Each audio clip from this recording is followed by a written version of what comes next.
হচ্ছে কুমিল্লা কোটবাড়ি বিশ্ব রোড এলাকায়, সেখানে আওয়ামী লীগ অবস্থান নিয়েছে এবং আমি যেখানে দাঁড়িয়ে আছি চান্দিনা, আপনি দেখছেন যে আমার পিছনে এসিল্যান্ডের এই গাড়িটি কালকে আন্দোলনকারীরা সেখানে পুড়িয়ে দিয়েছে, কিন্তু আজকেও পুনে 10টার দিকে কিন্তু তারা সেখানে সড়ক অবরোধ করে এবং সেই অবরোধকে ভেঙে দিয়ে ডাক্তার পানগোপাল দত্তের অনুসারীরা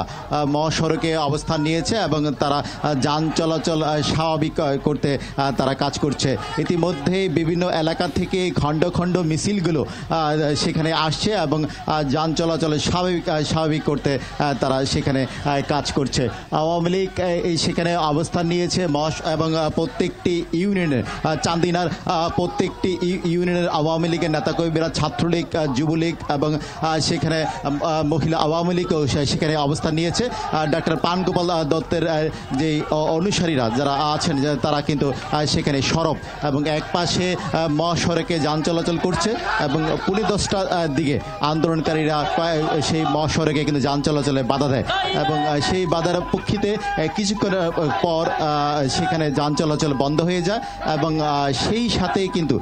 তার কিছুক্ষণ 10 মিনিট পরে কিন্তু আওয়ামী লীগের নেতাকর্মীরা মহাসড়ক সেই অবস্থান নেয় এবং সেই সাথে আওয়ামী লীগ যাতে নির্বিঘ্নে যান চলাচল করতে পারে তার জন্য তারা সেই নিরাপত্তায়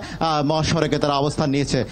ডাক্তার পানগোপাল দত্ত এমপি জানিয়েছেন মহাসড়কের নিরাপত্তায় মহাসড়কের দুই পাশে আওয়ামী লীগের নেতাকর্মীরা থাকবে যাতে করে কোনো যানবাহনে অগ্নিসংযোগ বা ভাঙচুরের ঘটনা যেন